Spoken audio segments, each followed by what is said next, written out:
متى إما ملي قد يوجد بتشو جرتا تفوف إيه يلا تفوف زي بريتشي جالسين تفوف طيب Tete na wali jabete ijite nage khafeetu beete jidde faa jidde na hisaaba se guta ka bishane nuga tane me laakin mamudan إيه ta kota ma ta hisaaba se rafa khati fadin se rambayna ti be beete kha kayne kha sirri se saluf se khaysa gakkayo inni baga kufti jetu marafa لا كوني مالي بيتا ربنا الآن هن لباس لكم وأنتم لباس لهن علم الله أنكم كنتم تختانون أنفسكم فتاب عليكم وعفى عنكم فالآن باشروهن وابتغوا ما كتب الله لكم وكلوا واشربوا حتى يتبين لكم الخيط الأبيض من الخيط الأسود من الفجر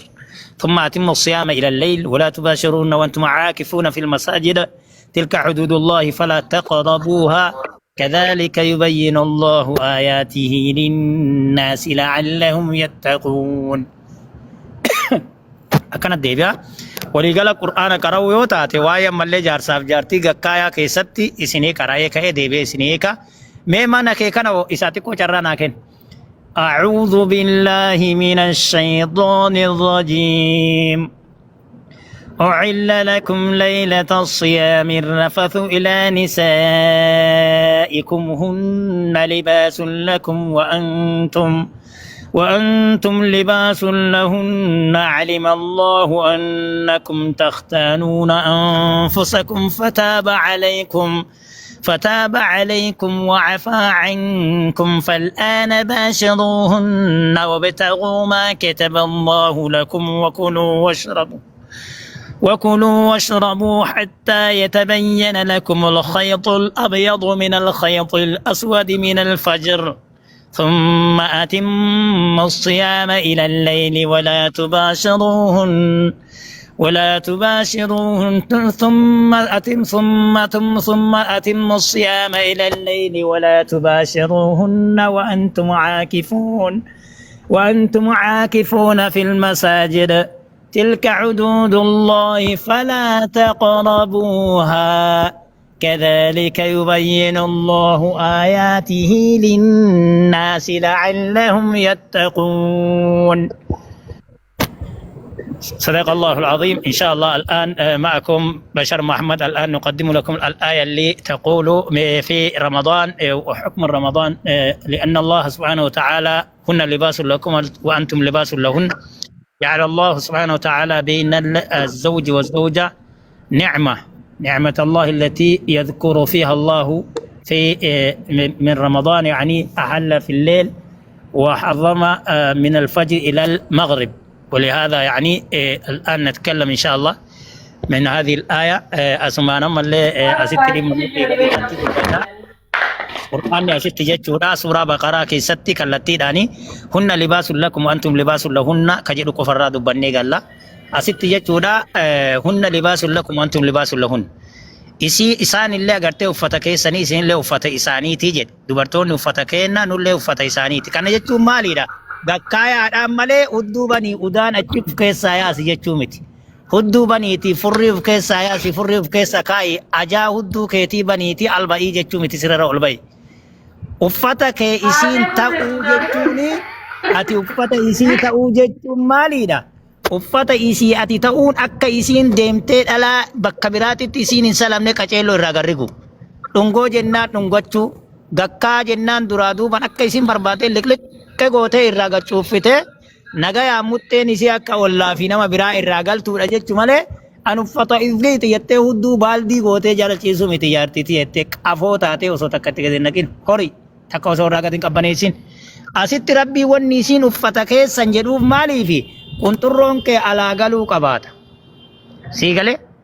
wallaadhaa saluun qabaattu. Ammallee agartee niitii fireendiidha jettee tabiraa agartee argufuun qabaattu jechuudha. Maaliree alaa galchitee qaceelloo isirraa garriiddee meeshaan kee noormaalii ta'ee gad dhaabbatuu qabaataa haqarratti jechuudha. Jaartii teetiin katakkati ta dhalaa biraatiin katakkattu jechuudha. Taammallee agartee tabiraa dhaaftee jidaara qabattee itti lakkootu jaartii teetitti lakkaa'ii jechuudha. Akka isiin barbaadduttidha wayitii ufillee lubbuu ta'e alaa galchi. Uffata kee ta'uun maali? Dhalaa biraa isii ati godhuu dhalaa biraa godhuu dhabu isii malee jechuudha. أما اللي قرتي يسين لين أفتي سين اللي أفتي يسين تجتون كإساهو ربي سبحانه وتعالى أكا متين يسي على أقل تقولوا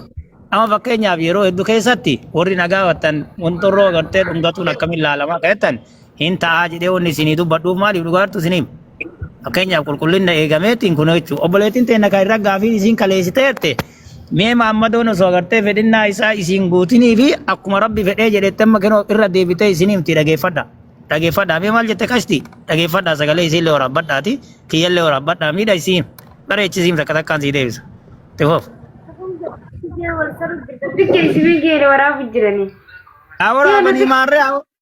haa waraabamii barbaanneemi maal taate fayyaa qabdi tun dhamaatuun haa waraabanii. Maal jetta yoo wal salansan isatu harkaa laafe isa harkaa laafe. Pada sih malu amma jarsa jarti wal salu jiran tak parati auga wal salu jirtan ite kasih wayna dukku ben khasaba bas tis kala idanim deka indu batilla ina kekini bas ana yigana tedis age faddu ila wonni ima rabbin taasi sayyidu jarsaf jartitit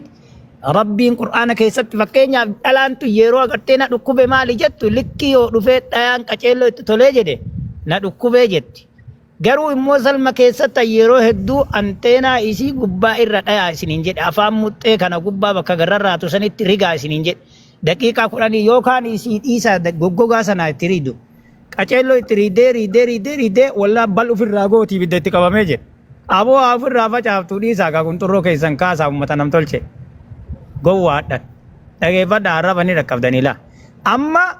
yoo dhalaa yoo minneqqattee isiin jette itti dhiisaa dhooytee minneqqachiisaa ofillee boorootti malee hin qarartuu jedhan dhalaa nama na dhukkubee gubadhee eessa dhaqaa ibiddi naqqabatee akkam ta'e akkana ta'e yoo isiin jette sirrii jirti gubbarra qunxurroo matee qunxurroo keessanii muxxee gubbatti rigaa isiniin jennee irraa bara ummata gowwaa kanaafi dhalaani aaduun aadaa dubartiitii jedhan dhalaan yoo aaddeette aadama isiin malee aaduun aadama isiin malee waan onnooti miti kanaafi ani asumaanoon nammallee agartee obboleettiin teenne dhalaan agartee yoo aaddeetiin jette itti tole yoo warwaattee manaamina itti maali likkii dhufee fiira jechuudha gabaabumatti uffadhu seeraan taa'i kaanchi seeraan taa'i bannaati seeraan taa'i kaa kitaaba dubbatu jira bara yookaan dhaabinaan jedhe. Eegaa taa'ii rakkoon qabu. Kanaafi ila wonni isiniin jedhu yaa ummata Muhammadoo paantii udaan guutatee deemu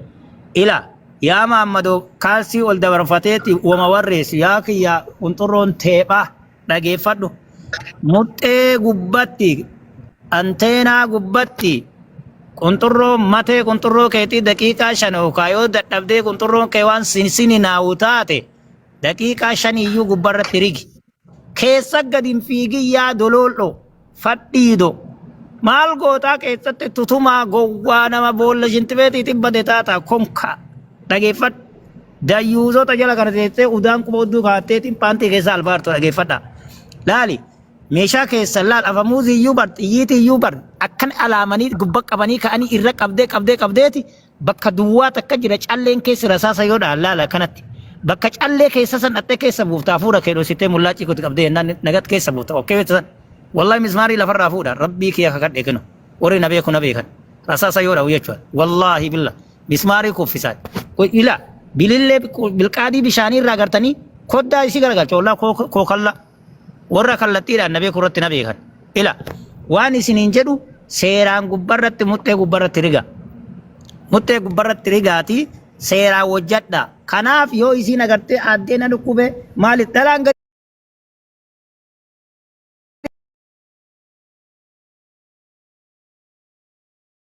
Kau video itu kau baca aja. Kajelar rukuta mungkin teka. Jalan lihat kan ajaran. Kau tiga orang tu salah. Kau anjur. Segala orang benda babar badani iya kia mampu teh. Basar mali teh albati teh. Angka izin itu majiru surah Rum ayat amalnya gerte Quran ar-Rajini kasa. Yo gerte berbadani teh. Lagi fada.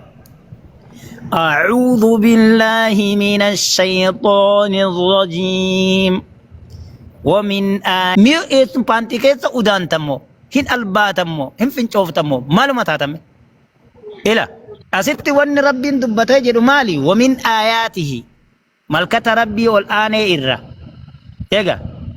إلا ملكة ربي والآن إرّا قدرة ربي إرّت أجيل ترى ربي والآن أنا خلق لكم إسنيف أمودا من أنفسكم لبوتي سنرى أزواجا هذا مناتي سني لتسكنوا إليها akka ammallee gara isiititti gab isin jettaniif amna ala salanii unturroon kee ibidda naqateen muxee wamachoofte akka balaa kana qiyaamaa yoo itti gadi buute maaltu dhufa fedhii kee kammallee dafqii sirraa gadi dhangala'u dhufa ka rabbiin suuraa xaariqii keessatti فلينظر الإنسان مما خلق من ماء دافق يخرج من علمنا ما وان الرؤوم مهالالو جا رب سورة طارق آية جهر هنگ تربة فلينظر هالالو الإنسان نمني مما خلق وان الرؤوم مهالالو خلق أمم من ماء بشان دافق وان جرمو بشان أتاليبو أتالي كإيراكن فردا أدي يبو أتاليبو وأما دفق وني جرم كفان أربعة توانو طالبه وكباب كذلا إمو سلالة وني جرم والي وياو سوتا يا إيه عدد كترون تجلي تديم كترون جوجان كوني عددان الراجع عادي ملال فورتي سلامتي لام فورتي سلامتي اتبرت عادي أكرم أبونا أراد بو كنجرة تبر أدباتي كجيلو ترجمتي سيران أكذي تونغو دان كياما سيجابوفتي سوتا الراجع شوف فميتي حرق الفتو بليسو كان ستي مخمم برباد أما مالي في ده بيتني آيات جارة أما هنك تربات هو في ده مالي في إلا مالي في سنة في ده بيتني فإن كيسن وجاهك أول تيمنلال فإن جب جتشاسن تبى لتسكنوا جري ربي كدوبة أكيسن جب جتنيف جرها تيسمع مناك سني كجدو يرو كم جب جدًا يرو كنترو متى متى تريجاني الليمت yeroo itti gaddabarsanii ede dagamaagamanaa kana dhaqqabsiisanii keessa dhawanii itti darbanii baasanii xaxaragachiisanii ittiin argufanii itti daddarbansanillee miti yeroo ammallee hoosisanillee yeroo dhungatanillee yeroo arraabsanillee miti yeroo ammallee dhungattuuf maal jettee harma isii hootullee miti yeroon ati gammachuun ta'e isa dhumaarratti nimraa tokkorra ka qur'aanii irra qaceelchee jedhe yoo fedhiin keessumsi keessaa tokko usan isii keessatti sigaleera yeroon ati gab jettu yeroo san ka akka nama bishaan qabbanaawaa yookaan aanan dhugee atillee hara galfatta isiillee yoo fedhiin isii daalachi kan nabiyyi rabbi riwaayaa muslimii hadiisa Aisha lakkoofsa 310 irratti dubbate jechuudha nabiyyi rabbi alayhi salatu wasalam maa'ul mar'ati raqiiqun asfar jedhee dubbata nabiyyi rabbi alayhi salatu wasalam hadiisa Aisha keessatti jechuudha sigala kammallee agartee maa'ul rajuli ghaliidun abyad ka dhiiraa immoo ghaliidun furdaa abyad yabbuu ka ta'e jedha sigaleera kadala immoo maalidha maxxansiisanii barbashar baammatii baranaa kartanii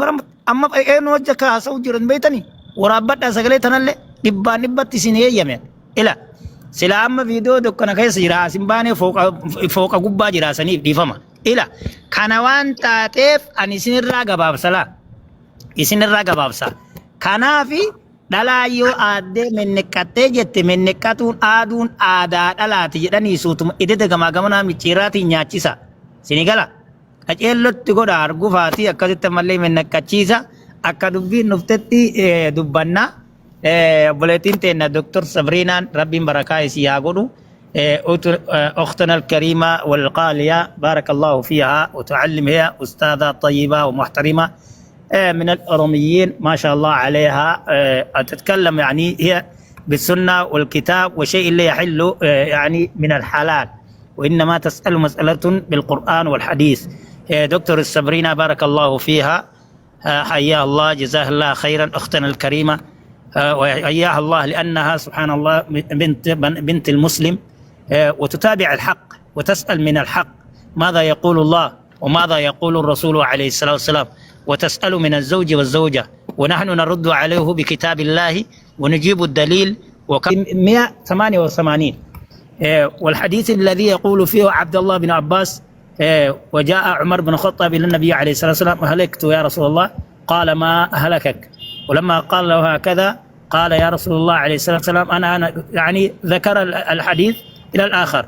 وحتى نزلت الآية في سورة البقرة 223 نساؤكم حرث لكم فأتوا حرثكم أن شئتم وقدموا لأنفسكم واتقوا الله واعلموا أنكم ملاقوه وبشر المؤمنين. ولهذا يعني الحديث هذا يعلم الناس اللي يعلم هذا الحديث، ونحن نقوم بالحجة. وحديث هذا رواية الترمذي الذي حديث من عبد الله بن عباس. لازم تعرفون هذا الحديث، تعرفون بالضبط. إن أردتم نطرح لكم هنا على اللوحة. والحديث صحيح الذي حديث عبد الله بن عباس الذي رواه عبد الله بن عباس وخرجه الترمذي بالرقم 188. asirratti jechuudha gaaffilee lobboleettiin teenna gaafataa jirtu gaaffii kallattii waan ta'eef jecha itti deebi ammallee ummata kana haa galu itti deebi qashti bulbula itti deebi dubbadhu itti deebi kamutaa isaanis Gaaffiisi gaafadhu. Galgalatti galgala gizee takka wal saltanii mahriiba gizee wal raafiraana nyaatanii galgala tokko sadii yoo wal saltanii nuti keessaa wanni takka naga diibattee tokko saddeena saleen taate qaba. Galgalatti. Sirrii miti. Sinni sirriin dalanne saddeet saluu miti qashtii mee asitti siif himaa dhageeffadhu. Dhalaa warri saddeet saltan warri jaha saltan yaa aboo gowwaan ta'ina rabbiin isin qabe oromoo ta'ina harreen ta'ina yaa ummata harreen ta'ina xiqqoo isee harrummaa keessan kan akka baatanii jettanii harrummaa kanarraa akka gartee isin firii taatanii salma yeroo sadii qofa isinii dhaaman salmi yeroo sadii nimraa tokko lama agartee qaba suuraa ammallee agartee nuurii keessatti xiqqoo isii isinii qara dhageeffadha. أعوذ بالله من الشيطان الرجيم يا أيها الذين آمنوا ليستأذنكم الذين ملكت أيمانكم والذين لم يبلغوا الحلم منكم 3 مرات من قبل صلاة الفجر وحين تضعون ثيابكم من الظهيرة ومن بعد صلاة العشاء 3 عورات لكم ليس عليكم ولا عليهم جناح بعدهن طوافون عليكم بعضكم على بعض كذلك يبين الله لكم الآيات والله عليم حكيم. dhageettanii ummata bocola dhageeffadha ummata bocola silaa darasaallee ni niyyiti shayni illee ni iyya dhageeffadha suuraa nuurii keessatti feetan isinii maxxansinaa warri sagalee kee waraabbattanii illee nagaafadha isinii himu jira salma bakka sadii rabbiin ijoollee teessanillee gabritti boojitanillee ofirraa fageessaa jedhe akka dhabiin dhageenne jechuudha dhabiin beetaniimi akka dhabiin dhageenne ookaa keeraayyoo itti galchan dhalaanni aadiisa san akka dhageenne ookaa gartee qunxurroon kun akka qawweeti iyyisiisa muxxee isinii galaami kanaaf ijoollee teessan agartee yaa ayyuhal ladhiina aamanuu yaa warra rabbitti amantanii hoo liyasta'dhinkum alladhiina malakat aymaanukum ليستأذنكم الذين ملكت أيمانكم تقفى ليستأذن هي ما بربادو إن إسن هي ما بربادني الذين ملكت أيمانكم إسانا حرك خيسا بوجئ تك يما اللي قبر مرة قرى بلسم ما تدي بسيطو لبنا رسول الله كيس جرى عليه الصلاة والسلام من نسون ما لفره أبام منا هذا منا كلاسي أول دي بسوي تأوالي متأجي تنا أورجريت لوكا تسي لما يكون دفتة اتدرب سني لا سيود أجي قبريتش سني Iro namitti akkamit dhaa'ee kun xurroon isaa hin ka'a namni si waa balleessa booda jala garagalee hookaa jaartii sansala rabbi waa beekaa dhoogaa beeta maaliif hookaa ammallee qalbituu isa caba akkamitti sala jedheeti hin ajaa'ibsiifatee cinqaa keessa gala hin dararamaaf kanaafi liyasta'dhinkum alladhiina malakat aymaanukum harki keessawwanni booji'ee jedhe ofirraa fageessaa jedha agartee yeroo harki agartee walladhiina lam yablughul huluma isaannan ammallee agartee qunxurroo isaanii keessaa yoo isaan waa salan waa dhalchuu hin dandeenye walladhiina isaannan lam yablughuu hin gahini alxuluma jechuun xuluma wanni jedhamu maaliidha ka waggaa agartee bishaan isarraa ba'u sun adiin ta'in takkii dhalaa yoo salee dhalaan sun ka ulfaa'uu hin dandeenye jechuudha ijoollee cuucee jechuu gabaabumatti ijoollee cuucee ispaarmiin agartee nama ta'u irraan bahin jechuudha ijoollee teessan takkasii xixiqqoo sanniin illee jechuudha tawaasaluun gahin yoo tawaasalan illee agartee bishaan agartee dhalchuu isaan danda'an irraan bahisanii ofirraa fageessaa jedha maaliif yoo inni ol fannisee agartee haadha jidaara qabsiisee itti darbu mucaan dhaabatee laalee gabbahee dubra biraa fixa gurbaan sii gala akka ummaan godhisan godhee dhalaa biraa lafaa xaragaaf rabbii mallee agartee irraa dhoogge kunillee agartee dubbi keessan laalama takki immoo haadhuma tanaayyuu inni xiqqaa ta'ee booda irratti mallee itti garagala nama agartee jallataa ta'a jechuudha.